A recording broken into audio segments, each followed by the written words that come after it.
श्री सद्गुरुदेव महाराज की, वृंदावन बिहारी लाल की, जगत जननी अम्बे मैया की, उमापति महादेव की। प्रेमी सज्जनों, गौर करेंगे तो बात समझ में आएगी। हमारा मन कहता है कि संसार एक झमेला है, चलो हम भगवान के पास चलते हैं। उसके लिए जैसा जिसको समझ में आता है वैसा वो करता है। कोई अयोध्या चला जाता है, वहाँ है भगवान। राम आए थे, कभी स्थान उनका बना हुआ है, हमेशा पूजा अर्चना होता है। कोई काशी चला जाता है, कोई हरिद्वार आ जाता है, कोई ऐसे ही पूजा पाठ करने लगता है।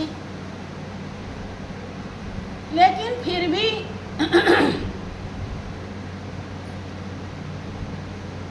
मालिक के पाने का जो लाभ है, जो संतुष्टि है, जो आनंद है, जो सुख है, उसे हासिल नहीं होता। कारण कि वो गया तो है भगवान के पास, यहाँ भगवान हैं, सब लोग प्रणाम भी करते हैं। लेकिन गीता में भी भगवान कृष्ण बताते हैं कि अर्जुन, कोई किसी भी देवी देवता की पूजा करता है तो मेरी ही पूजा करता है, क्योंकि एक ही शक्ति कण कण में विराजमान है, जर्रे जर्रे में समाई है, दो ही नहीं है। जिसके लिए आप गाते हो कि तुम हो एक अगोचर सबके प्राणपति। कहते हैं कि अय अर्जुन, मेरी ही पूजा करता है लेकिन मुझे प्राप्त नहीं होता है। कारण कि उसकी पूजा अविधि पूर्वक है, विधि पूर्वक नहीं। कारण कि जैसे तिल में तेल होता है, पत्थर में आग होती है, ऐसे ही हमारा मालिक हमारे रोम रोम में रम रहा है। लेकिन गलत तरीके से तिल से तेल भी नहीं निकलेगा और पत्थर से आग भी दिखाई नहीं पड़ेगी। जब सही तरीका लगाएंगे तभी आग भी प्रकट होगी और तेल भी निकलेगा। महापुरुष कहते हैं कि ज्यों तिल माही तेल है, ज्यों चकमक में आग, तेरा साईं तुझ में जाग सके तो जाग। अब तरीका अगर गलत है तो नहीं निकलेगा, उसी में है। इसका मतलब ये नहीं कि हमने चाकू से काट दिया तिल को और दिखाई नहीं पड़ा तो तेल नहीं, तेल है, लेकिन हमारा तरीका गलत है।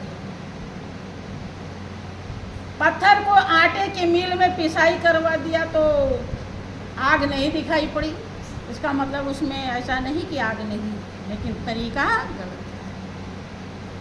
पत्थर से पत्थर टकराएंगे तो चिंगारी दिखाई पड़ेगी। तरीका जब सही लगाएंगे, और जब तक गलत तरीका लगाएंगे तो ऐसे हमारे रोम रोम में इतना नज़दीक मालिक है जितना नज़दीक आँख का काजल भी नहीं होता। लेकिन गलत तरीके से पूरी जिंदगी बीत जाएगी, कभी भी नजर नहीं। जैसे पत्थर से आग पत्थर को टकराने से दिखाई पड़ती है। कोल्हू या मशीन में जब पिराई करते हैं तिल को तो तेल निकल आता है। ठीक इसी प्रकार से जब संत सतगुरु का शरण हम मानव प्राणी को मिलता है, हम उनके चरणों में जाते हैं और अपने जीवन को अर्पण करते हैं। अर्पण करने के बाद हमें वो ऐसा टेक्निक, फार्मूला, रास्ता, पौड़ी दर्शाते हैं जिसके द्वारा वो मालिक पल भर में ही प्रकट हो जाता है, देरी नहीं लगती। और जैसे वो प्रकट होता है, ब्रह्मानंद एक संत हुए हैं, उन्होंने अपने अनुभव को व्यक्त किया कि ब्रह्मानंद संत जन पल में सब भवबंधन टारे। पल भर में जैसे उस मालिक का दीदार हो जाता है, तैसे हमारा जीवन पवित्र हो जाता है और हम 84 लाख कुएं से बचे जाते। उसका अनुभव होते ही महापुरुष यहाँ तक दर्शाते हैं कि जैसे एक कुंवारी लड़की है, जब उसकी शादी होती है, उसके मांग में सिंदूर पड़ गया, सब काम हो गया, लेकिन सिंदूर नहीं पड़ा तो वो अविवाहित है।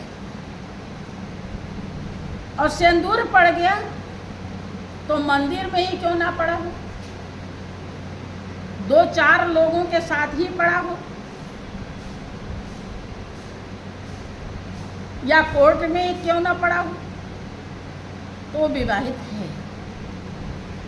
उसके संपत्ति पर उसका पूर्ण अधिकार है, कोई भी नहीं रोक सकता। रोक सकता है? कोई भी नहीं रोक सकता। चाहे वो एक ही घंटे के बाद उसका पति इस दुनिया से विदा हो जाए,